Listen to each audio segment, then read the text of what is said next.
السلام علیکم، میں سمیع ابراہیم اور آپ دیکھ رہے ہیں ہمارا یوٹیوب چینل۔ آج 4 جولائی اتوار سن 2021۔ پی ڈی ایم نے آج جلسہ کیا سوات میں۔ کئی مہینوں کے وقفے کے بعد یہ پہلا جلسہ تھا، اور اس میں مریم نواز صاحبہ کی جگہ شہباز شریف صاحب مسلم لیگ نون کو ریپرزنٹ کر رہے تھے،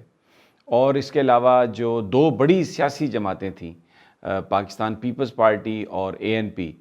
یہ کیونکہ اب پی ڈی ایم کا حصہ نہیں ہے تو یہ وہاں پر موجود نہیں تھی۔ تو اس کی وجہ سے جو جلسہ تھا،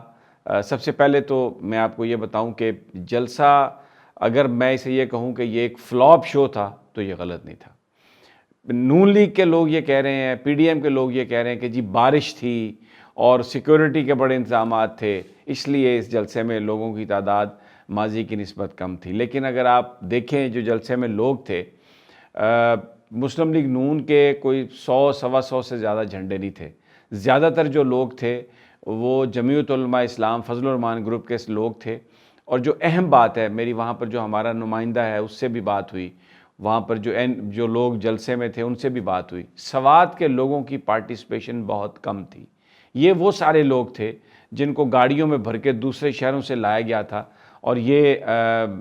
مولانا فضل الرحمان کی پارٹی کے تھے، مدارس کے بچے تھے، گاڑیوں میں تھے، اور ایک ٹریفک جو ہے وہ بہت زیادہ پرابلم ہوئی سوات سے۔ جو لوگ آ رہے تھے یا جو لوگ جا رہے تھے ان کو بڑی پرابلم ہوئی، اس لیے کہ یہ سارے کے سارے لوگ گاڑیوں میں آئے تھے، اور جو مقامی پاپولیشن ہے، جو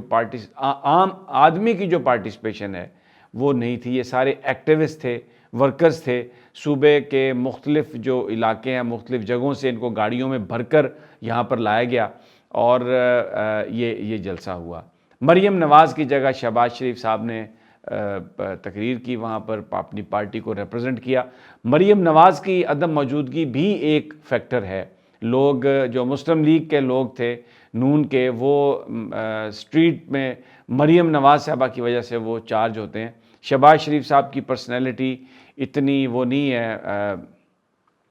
ڈائنامک نہیں ہے، یا لوگوں کے ساتھ ان کا اتنا کنیکٹ نہیں ہے، اس لیے یہ بھی ایک فیکٹر تھا۔ لیکن بڑا فیکٹر آج مولانا کو یہ احساس ہوا ہوگا، اور مسلم لیگ نون کو بھی آج یہ احساس ہوا ہوگا کہ 2 بڑی جماعتیں، کے پی کے کی پاکستان پیپلز پارٹی اور اے این پی کی عدم شرکت، ان کی غیر موجودگی نے آج جو جلسہ اس کو ایک جلسی میں تبدیل کر دیا، اور وہ پارک، وہ گراؤنڈ جو بھر جاتا تھا، جس کے ساتھ سڑکیں بھی بھر جاتی تھیں، وہ گراؤنڈ بھی نہیں بھرا، کچھ کرسیاں بھی خالی تھیں، سڑکیں بھی خالی تھیں، اور چند ہزار لوگ، نون لیگ والے کہتے ہیں، پی ڈی ایم والے کہتے ہیں جی 6-7 ہزار لوگ تھے، لیکن جن لوگوں سے میری بات ہوئی ہے وہ کہتے ہیں جلسے میں ٹوٹل 2-2.5 ہزار لوگوں سے زیادہ شرکت نہیں تھی۔ تو ایک یہ بڑا دھچکا ہے مولانا فضل الرحمان کو، بڑا دھچکا ہے پی ڈی ایم کو، اور اس میں پیپلز پارٹی اور اے این پی نے جو اپنی پوزیشن ہے اس کو منوایا ہے، اس کو ثابت کیا ہے۔ تقاریر جو تھیں اس میں بھی بڑی، صرف مولانا فضل الرحمان عمران خان صاحب کے بارے میں کہتے رہے کہ جناب وہ ارریلیونٹ ہو گئے ہیں، وہ بریفنگ میں نہیں تھے، اس لیے ان کی کسی کو ضرورت ہی نہیں تھی، اور وہ اگر ہیں یا نہیں ہیں اس سے کوئی فرق نہیں پڑتا۔ اور جو اصل لوگ تھے، جو اصل پلیئرز تھے، یعنی ایک طرف اپوزیشن کے لوگ اور دوسری طرف عسکری قیادت، بس یہی اصل لوگ تھے۔ اور جو شہباز شریف صاحب ہیں، انہوں نے ماضی کی طرح، جس طرح مریم نواز صاحبہ اسٹیبلشمنٹ پر تنقید کرتی تھی، بالکل اس سے ریفرین کیا، عمران خان پر تنقید کی، گورنمنٹ پر تنقید کی، گورنمنٹ کی تبدیلی کی بات کی، ان کی پالیسیز کی بات کی۔ تو لیکن وہ جو بیانیہ تھا پی ڈی ایم جو ایک، اور نون لیگ شروع ہوئی تھی کہ ووٹ کو عزت دو اور سلیکٹرز کو ہٹانا ہے ہم نے، اور یہ گورنمنٹ سلیکٹڈ ہے، وہ جو ایک ریٹرک ہوتی تھی، ریٹورک جسے کہتے ہیں کچھ لوگ، وہ اب آج ہمیں نظر نہیں آئی، اور یہ جلسہ ایک فلاپ شو تھا، ایک ٹھوس شو تھا۔ اس سے مولانا فضل الرحمان اور مسلم لیگ نون کی جو پولیٹیکلی جو ان کی جو طاقت ہے اس میں اضافہ نہیں، کمی ہوئی ہے، اور اس کی بڑی وجہ یہ ہے کہ وزیر اعظم عمران خان نے جو کھل کر سٹانس لیا ہے امریکہ کے حوالے سے، افغانستان کی جنگ کے حوالے سے، کیونکہ یہ کے پی کے تھا، اور جو کے پی کے لوگ ہیں افغانستان کے حوالے سے ان کے خصوصی جذبات ہیں، اور کسی نے بھی جو افغان ہمارے جو بھائی ہیں ان پر جو یہ بمباری تھی یا جنگ تھی، اس کو پسند نہیں کیا تھا۔ تو اب آج جب عمران خان نے پورا ایک سٹانس لیا ہے اور انہوں نے بالکل امریکہ سے کہا ہے کہ ہم اڈے نہیں دیں گے، اور ان سے کہا ہے کہ قطعی طور پر جو ہے وہ جو سیاست ہے یہاں پر، یا حکومت جو ہے ایسا کوئی فیصلہ نہیں کرے گی جس سے افغانستان پر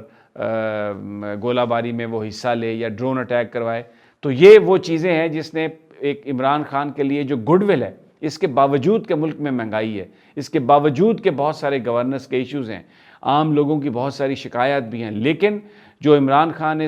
ایک سٹینڈ لیا ہے امریکہ کے خلاف، اور افغان جنگ کے حوالے سے جو انہوں نے گفتگو کی ہے، کشمیر کے حوالے سے بھارت کے خلاف جو سٹینڈ لیا ہے، اس کو پاکستان کے لوگ بہت اپریشیٹ کرتے ہیں۔ اور اس وقت جو عمران خان وزیر اعظم پاکستان کی جو پاپولیرٹی ہے، ان کے اس سٹینڈ کی وجہ سے وہ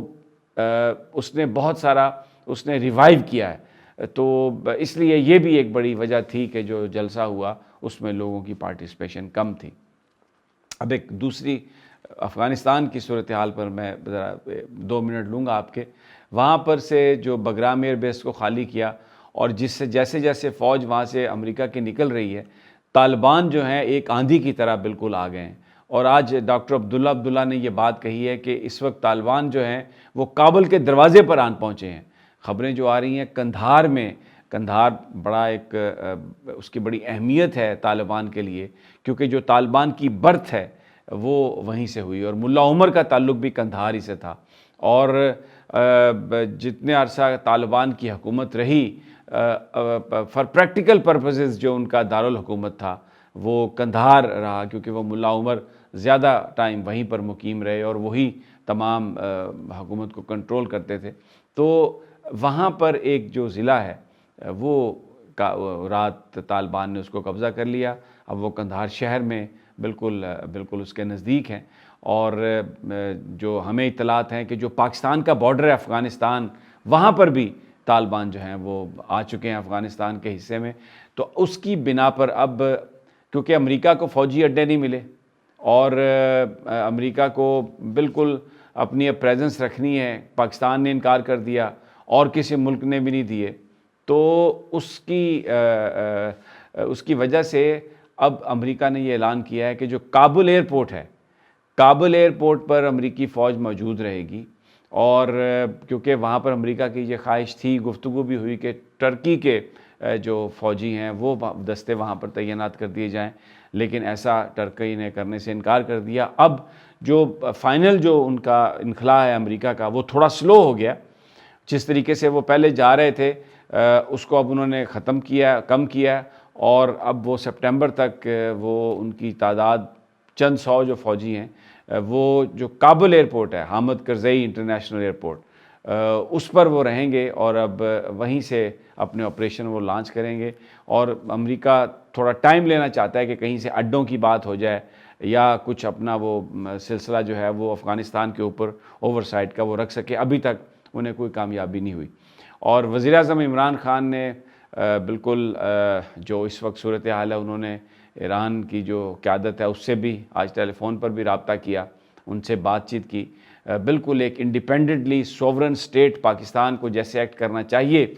وزیر اعظم پاکستان اسی طرح کر رہے ہیں، اس بات سے قطع نظر کہ جو بڑی طاقتیں ہیں وہ کیا سوچتی ہیں کیا نہیں سوچتی۔ وزیر اعظم پاکستان جو ہیں وہ پاکستان کی خارجہ پالیسی کو بڑا روبسٹ بنانے کے لیے، اور روبسٹ خارجہ پالیسی ہے، اور اس کے اہداف یہ ہیں کہ زیادہ سے زیادہ جو لوگ ہیں ان کو جو ممالک ہیں ان کے ساتھ تعلقات کو بہتر بنایا جائے۔ تو ارد گرد اپنے ہمسایوں کے ساتھ افغانستان میں بالکل کلیئرلی کہہ دیا انہوں نے کہ جو حکومت ہوگی، جو افغان عوام بنائیں گے، ہمیں ایکسیپٹیبل ہوگی۔ ایران میں قیادت نئی آ رہی ہے، ان کے ساتھ رابطہ اور ان کے ساتھ تعاون، اور ترکی کے ساتھ پاکستان کے تعلقات بہت اچھے۔ بھارت کے ساتھ بڑی کلیئرٹی کے ساتھ یہ کہہ دیا کہ آپ کے ساتھ اس وقت تک بات نہیں ہوگی جب تک آپ 5 اگست 2019 کے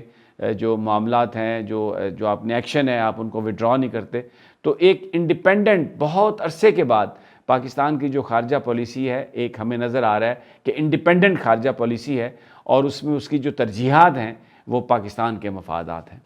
تو مجھے اجازت دیجیے، اگلی ویڈیو تک انشاءاللہ جلد آپ سے ملاقات ہوگی۔ اپنا اور اپنے ساتھیوں کا خیال رکھیے۔ اللہ نگہبان۔